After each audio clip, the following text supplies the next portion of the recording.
안녕하세요.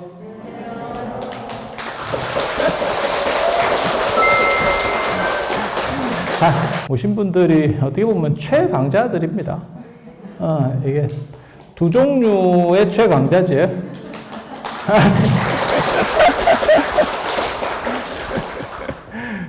아직도 저를 잘 모르시는구나.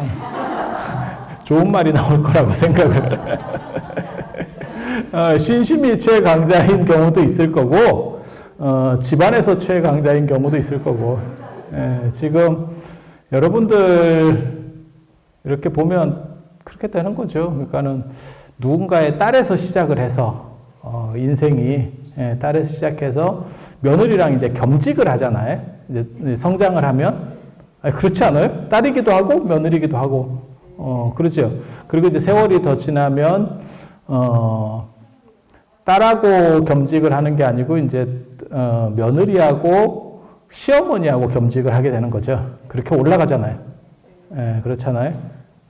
그래서, 그러다가 이제 최강자가 되면, 이제 시어머니만 남게 되는 거죠. 시어머니 역할만 남고, 어떻게 보면 누구든지 다 언젠가는 고아가 되잖아요. 조금 빠르냐 늦으냐 이런 것 뿐이지. 그래서 연세가 드시다 보면 이제 시어머니 역할만 남게 되면 사실 이런 때도 예전하고 조금 달라질 수 있는 거죠. 그리고 풍속도 지금은 많이 좀 바뀌어서 예전보다는 훨씬 명절이라고 해서 그렇게 바쁘지도 않고 상대적으로 그래서 오실 수 있었던 것 같아요. 너무 이렇게 최강자가 생태계의 최강자가 됐다고 그걸 휘두르면 안 돼요. 올라오시느라고 그 생태계 최강자까지 올라오시느라고 고생 많이 하셨어요. 그런데 그 생태계 최강자의 특징이 뭐냐면 요즘은 코로나 주사를 2차까지 맞았다는 거죠. 아마 거의 대부분 2차까지 맞으신 거 아니에요? 여기 계신 분들?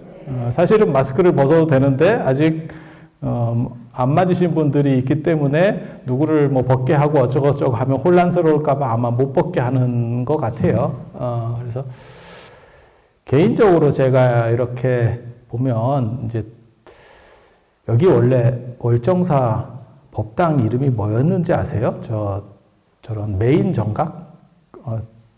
보통 이제 대부분은 정각 이름이 대웅전이거든요. 대웅전. 거의 절들의 한 90% 이상이 대웅전일 겁니다. 가보면. 그래서 대웅전이 가장 중심 법당인갑다. 이렇게 생각하시는 분들까지도 있는데 임진왜란 병자호란 끝나고 나서 만들어지게 되는 방식들이고 사실 그 전에는 이 주불전, 그러니까 중심 정각이 다 이름들이 좀씩 달랐었어요. 물론 그때도 대웅전이 제일 많았을 걸로 추정은 하지만 조금씩 달랐습니다.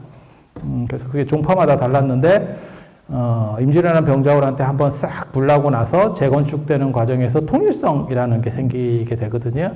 그래서 이제 우리나라 같은 경우는 두 가지가 크게 바뀌어요. 절은 대웅전이 바뀌는 거고 온돌, 여러분이 생각하는 이런 온돌이라고 하는 게 일반적으로 쫙 깔려버리는 게 사실은 임진왜란 병자호란 끝나고 그 전에는 법당에 신발 신고 들어갔습니다. 중국 가보시면 신발 신고 들어가는 거를 알 수 있죠. 지금까지도 신발 신고 들어가죠. 개인적으로는 신발 신고 들어가는 게 맞다라고 생각을 해요. 지금이라도 빨리 바꾸면 안 될까? 이런 생각이 드는데, 신발 벗는 것 때문에 사람들이 잘 안 들어옵니다. 지금은. 시절이 또 바뀌어가지고. 옛날 법당 중에는, 임진왜란 병자호란 끝나고 바로 재건축된 법당 중에는 사실 신발 신고 들어가도록 돼 있었던 법당들도 있죠. 저기 화엄사 각항전 같은 데들. 뭐 그런 데 있어요. 근데 여기 같은 경우는 원래 이게 일사후퇴 때 아군들에 의해서 전소되면서 그랬던 거고 원래 지금은 적광정이라고 써 있는 데가 칠불보전이었었어요. 칠불보전. 원래 이름이 칠불보전. 사진도 남아 있습니다. 일제강점기 때 찍은 사진도 있어. 그래서 칠불보전. 누구를 모셨을 것 같아요? 7명을 누구를 모셨을까요?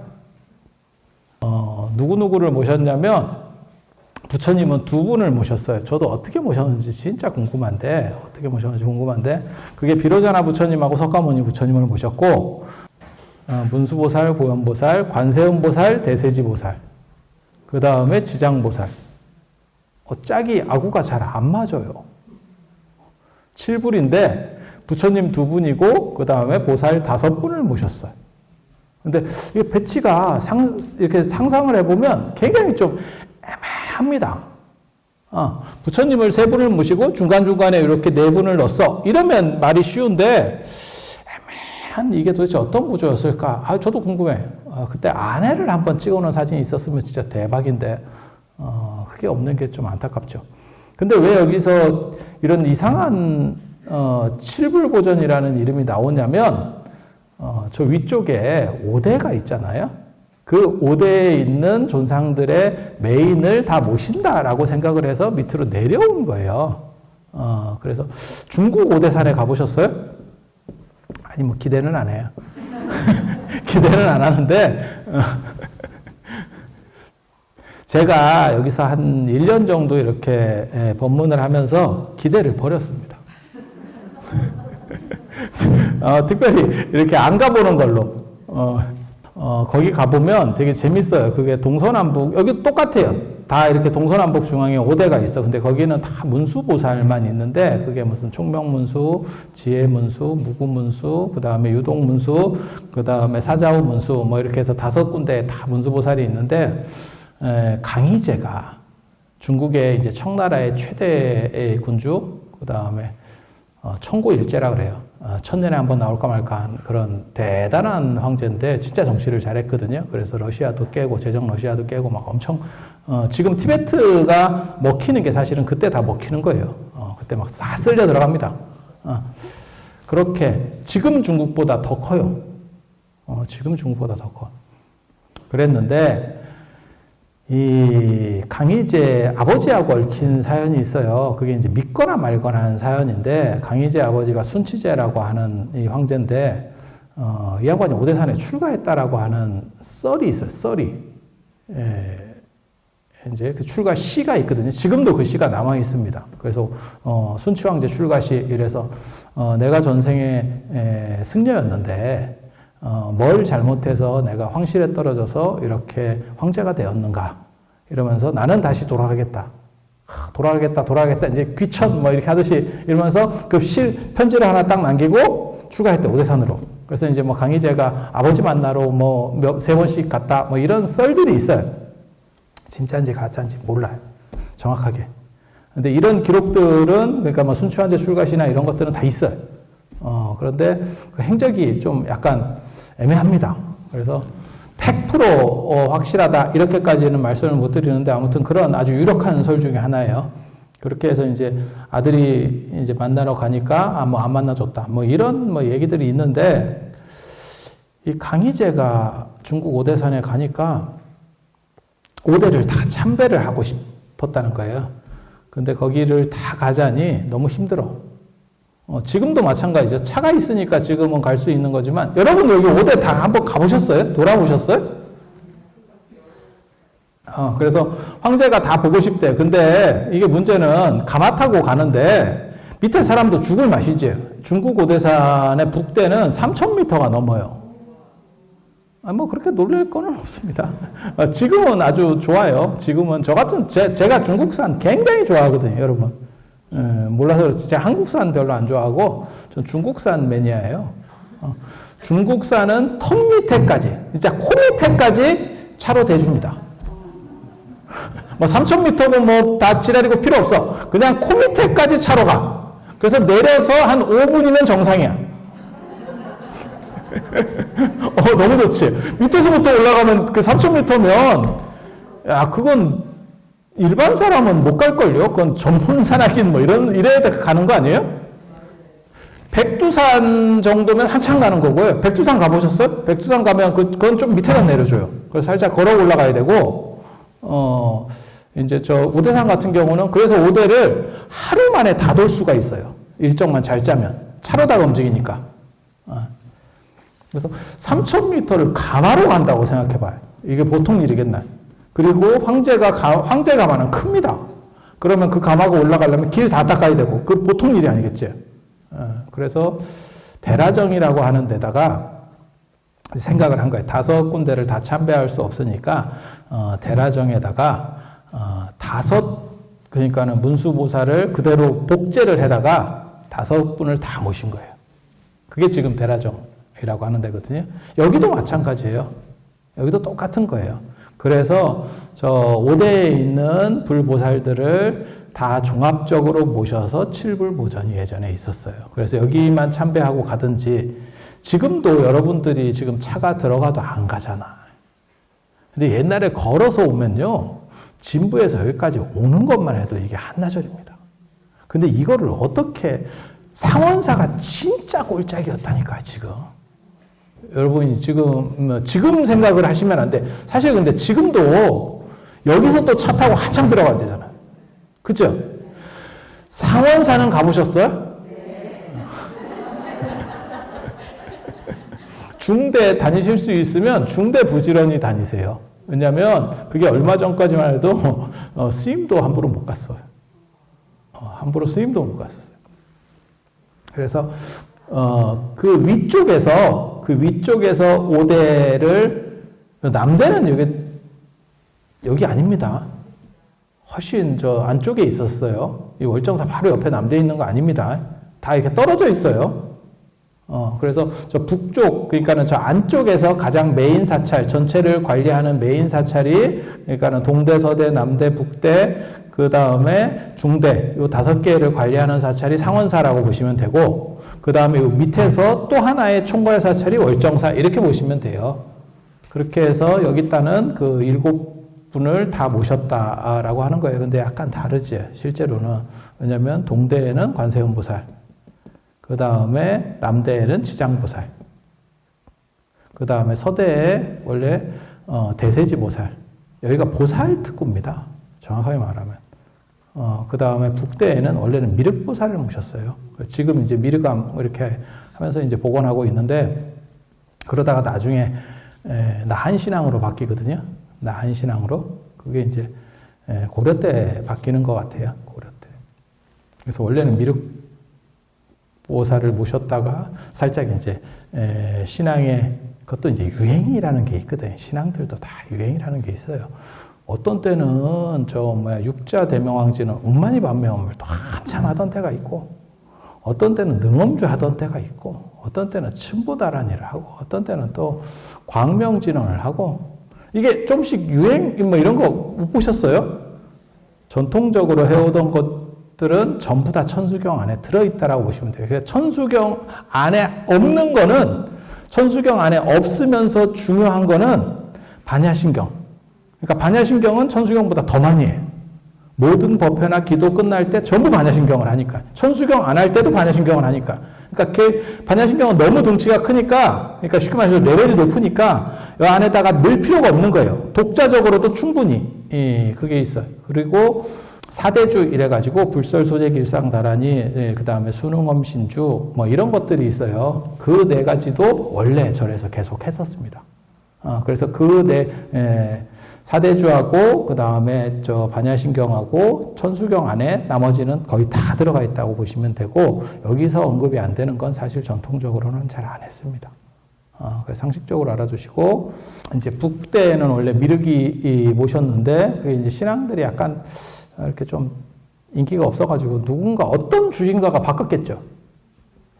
그래서 나한으로, 16나안으로, 우리나라는 16나안을 모시니까, 그래서 16나안으로 이렇게 바꿨던 그런 흔적들이 지금 남아있는 거예요. 그리고 지금 여기는 왜 칠불보전으로 원래는 그 칠불을 이렇게 모셨다는 거거든요. 근데 그가 좀 아구가 안 맞아요. 정확하게 맞지는 않아. 그래서 전체 모시는 분들, 그러니까 위쪽에 있는 분들을 전부 하나씩 이렇게 땡겨서 모시려고는 했었다더라. 그리고 그 중에서 이제 부처님 중에서는 메인이 비로자나불 석가모니 부처님을 모셨고, 그 다음에 문수보영, 관음지장, 그 다음에 저 대세지까지 이렇게 모셨다더라. 그리고 4대보살이라고 있어요. 4대보살. 이게 보살이 4+1이거든요. 4+1 이렇게 이제 하거든요. 그래서 4대보살 플러스 한 분이 중요해. 그 4대보살이 누구냐면 문수보살, 보현보살, 그 다음에 관세음보살, 지장보살. 관세음보살보다 문수보살이 더 빨리 나옵니다. 문수보현이 더 빨리 나옵니다. 그리고 관음지장이 나오고 플러스 완이 누구냐면 미륵이에요. 그렇게 5분이 제일 중요하다고 보면 돼. 제일 중요하다고. 근데 원톱은 가장 동아시아에서 팬이 많은 거는 관세음보살 아닐까? 근데 왜 관세음보살이 문수보살이나 보현보살보다 뒤에 나올까요? 그게 문수보살, 보현보살은 비로자나 부처님, 그 다음에 석가모니 부처님의 좌우고처이기 때문에 그쪽에 후광을 입고 있어서 그래요. 그러니까는 아미타 부처님보다 석가모니 부처님이나 비로자나 부처님 인기가 더 좋은 거야. 그래서 그쪽 후광을 입은 거야. 그리고 관세음보살이 굉장히 이렇게 강력한 것 중에 하나는 뭐냐면 관세음보살이 투잡보살이거든. 투잡보살. 원래는 극락에도 있고 소속이 극락에도 있고 그렇게 해서 극락에 있을 때는 그림이나 이런 걸 보면 뭐라고 나오냐면 이제 아미타 3존도, 아미타 9존도 뭐 이렇게 해서 아미타 부처님과 같이 나와요. 그래서 관세음보살하고 대세지보살 이렇게 두 분이 나오고 그리고 또 한 군데 어디 있냐면 남인도의 보타라카산에 있거든요. 그래서 관세음보살이 동대에 모셔져 있는 거예요. 서대에는 대세지보살, 아미타 부처님과 대세지보살이 모셔져 있고 관세음보살이 동대에 모셔져 있는 이유가 사실은 그 보타라카산 때문에 그래요. 보타라카산 때문에. 왜냐하면 서쪽에서 보면 보타라카산이 있는 쪽이 동쪽이에요. 그래서 여기 동쪽에다가 이제 관세음보살을 모신 거고, 그리고 이 관세음보살의 경전을 보면 제일 유명한 게 이제 법화경이라고 하는 묘법연화경.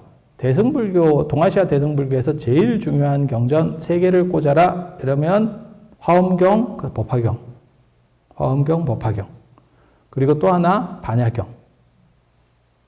개인적으로는 제가 반야경을 좋아하는 사람인데 이 반야경은 너무 기니까 600권이나 되니까 이걸 다 할 수 없으니까 하나만 빼자라고 하면 금강경. 그 다음에 그냥 엑기스만 추려가지고 하자. 그러면 반야심경. 이해가 되시죠? 화엄경을 엑기스만 추려서 하자면 법성계. 그냥 제목 이름들을 안에 있는 소제목들하고 중요한 것들을 쭉 한번 읽어보자. 그러면 화엄경 약창계. 법화경은 생각보다 그렇게 하는 경우들이 별로 없는데 법화경은 좀 작아서 그래요. 양이 좀 적어서. 그래도 그게 상당하기 때문에 그래서 법화경 약창계라고도 하는 것도 합니다. 사실은. 그래서 이 3개의 경전이 제일 중요해. 그런데 법화경에 보면 관세음보살 보문품이 있어요. 그래서 관세음보살이 얼마나 세면 이게 법화경에서 튀어나옵니다. 혹시 그런 거 아세요? 이게 회사가 잘 되면 너무 회사가 커지면 분사해. 카카오가 잘 되니까 카카오뱅크가 튀어나오고 뭐 카카오 뭐가 튀어나오고 이제 이렇게 하나씩 튀어나오는 거야. 이해가 되시죠? 그렇게 해서 관세음보살 인기가 굉장히 좋으니까 그 묘법연화경 중에서 법화경 안에 있는 관세음보살 본품이 튀어나와요. 그걸 관음경이라고 합니다. 거기서 나오는 이야기가 33흥신. 뭐 변화를 하고 어쩌고. 사람이 늘어나면 신묘장구 대단한 얘기를 해줄 건데 거기서 나오는 것도 그 변신 얘기예요. 여러 가지 모습으로 나툰다. 라고 하는 그 얘기가 거기서 나온다고. 그리고 화엄경에도 이런 비슷한 관세음보살 이야기가 있어요. 그 변신한다라고 하는 이야기가 아니고 보타라카산 이야기가 있고 그 형상을 그려놓은 걸 수월관음도라고 합니다. 고려불화에서 한 번씩은 들어봤을 법한 이름 수월관음도가 거기서 나오는 거예요. 그래서 법화경에도 나오고 그 다음에 화엄경에도 나오고 그리고 이 정도 레벨은 아닌데 이거보다 좀 덜 중요한 경전 중에서 능엄경이라고 하는 경전이 있어요. 거기에도 관세음보살 이야기가 아주 비중 있게 나옵니다. 그 능엄경에 있는 진언을 외우는 게 수능엄신주. 들어봤습니까? 신묘장구 대단하니보다 한 2배 될걸요? 2배 이상 되지 싶습니다. 근데 그게 원래 송나라 때 유행한 경전이거든요. 그래서 고려 때도 굉장히 많이 유행했어요. 그래서 지금도 그걸 외우는 분들이 많이 있습니다. 그리고 그게 너무 길기 때문에 잘 못 외우니까 아까 그 사대주 안에는 순응엄신주를 짧게 간략화시켜 놓은 경전이 있어요. 그게 능엄주거든요. 그렇게 해서 그 경전에서도 관세음보살 이야기가 나오고, 이렇다 보니까 화엄종에서도 관세음보살이 의미를 차지하고, 그 다음에 천태종, 법화경을 이렇게 중심으로 하는 게 천태종이거든요. 천태종에서도 관세음보살이 나오고, 그래서 지금 오늘날까지도 천태종에서, 저 천태종은 사실 만들어진 지 얼마 안 되는 천태종인데 60년대, 70년대 이때쯤 만들어진 종단이거든요. 근데 그 천태종에서 관세음보살 정근하죠. 그거 혹시 아세요? 천태종절에 가면 관세음보살 정근한다더라. 이런 얘기 들어보셨어요? 그래서 그렇게 그래서 관세음보살이 어떻게 보면 가장 광범위한 우리나라 아마 불교 안에서는 인기가 제일 많은 게 관세음보살일 거예요. 조선시대 때는 사실 지장보살 인기가 더 많았는데, 근데 지금은 관세음보살일 거예요. 그래서 정근하는 거 보면, 절에서 정근하는 거 보면, 사시 때나 이런 때 정근하는 거 보면 대부분 관세음보살 정근을 하죠. 그래서 관세음보살이 이런 정도 되고, 중국에서는 관세음보살보다 더 인기 있는 보살이 있어요. 혹시 그거 아세요? 그게 미륵보살이에요. 그게 포대화상입니다. 포대화, 정확하게 말하면 포대화상. 포대화상 어떻게 생겼는지 아세요? 배불뚝이. 배불뚝이의 약간 고도 비만이죠. 초고도 비만. 옛날에는 근데 그런 스타일을 복 있는 상이라고 생각을 했어요. 그래서 여러분 뭐 생각하시면 되냐면, 그런 이미지가 우리나라에 들어왔었던 적이 있습니다. 최근에 이제 중국 왔다 갔다 하면서 사람들이 이제 스님들 중에서 절에다 그런 포대화상 모셔놓는 경우들이 있더라고요. 저 정암사나 이런 데도 가니까 앞에 그 돌로 포대화상을 만들어 놨던데, 그런 게 복 있는 상이었었어요. 예전에는 복 있는 상. 그렇게 해서 풍요, 그 다음에 복록이 많고, 근데 중국 사람들은 그 포대화상을 미륵보살의 후신이라고 생각을 해요. 원래는 저 5대 식국시대 때 살았던 개차라고 하는 스님인데, 나 그 스님 열반한 데도 가봤네. 그게 이제 미륵보살이 변신해서 나온 경우다. 뭐 이런 식으로 생각해서 그 포대화상이 인기가 오히려 더 많습니다. 그리고 포대화상보다 인기가 더 많은, 근데 불교가 아니어서 그렇지. 그래서 관세음보살이 사실 전체 인기 순위로 얘기하면 3위입니다. 중국에서는. 1위가 뭘까요? 포대화상보다 더 위에 있는 1위는 뭘까? 중국집 가보셨어요? 아무 때나 이렇게 중국집 중에서 조금 뭐 화교틱하게 한다더라, 뭐 이런 데 가보셨어요? 그런데 가보면 언제나 있는 게 뭐냐면 관우가 있어요. 그래서 관우가 인기 1위입니다. 관우가 도인신이에요. 포대화상도 돈하고 관련이 돼요. 복도 주고 돈도 주고 이렇게. 제가 이제 포대화상 배 이렇게 잘 만지거든요. 변태라서 그런 게 아니고 그렇게 만져야 돈이 들어와. 여러분도 만져봐. 여러분 만지면 배가 나올 수 있어요. 중국 사람들은 관우 굉장히 좋아해요. 관우가 전쟁신이기도 하고, 그 다음에 장사의 신도 되고, 그 다음에 돈신. 그 중에서 제일 좋아하는 게 돈신이지. 그래서 이제 부자가 되기를, 중국 사람들이 그런 거 굉장히 좋아해서 중국에서는 관우가 1위, 그 다음에 두 번째가 포대화상, 3위가 관세음보살. 우리나라 같은 경우는 그냥 관세음보살이 1위고 2위가 지장보살이에요. 절에 달력 봐봐. 관음제일, 지장제일 2개 있어. 관음제일, 지장제일 2개 있어. 그리고 지장제일을 안 하는 절에서도 관음제일은 해. 그러니까 관세음보살이 더 인기가 많은갑다. 팬덤이 가장 두텁구나. 어떻게 보면 우리나라의 방탄이지. 그래서 가장 강력한. 그리고 지장보살, 지장제일은 좀 사람들이 내가 봐도 잘 안 할 것 같더라고요. 제가 이렇게 절에서 이렇게 보면 지장보살, 지장제일날 대부분 어른들이 많이 와요. 가뜩이나 어른인데 더 어른들이 와. 그래서 거기는 이게 70 이하는 못 들어가는 데인가? 뭐 이런 생각이 들 정도로 아주 강력한. 지장보살이 원래 그런 캐릭터가 아니에요. 관세음보살하고 한때는 이렇게 현실적인 걸 수호한다라고 하는 그런 부분에서 굉장히 역할들을 했던 그런 보살들이에요. 보살인데 나중에 너무 이렇게 사후세계, 명부 뭐 이런 쪽하고 막 연결되다 보니까 그게 강력한 이미지가 되면서 다른 이미지가 다 사라져버린 거지.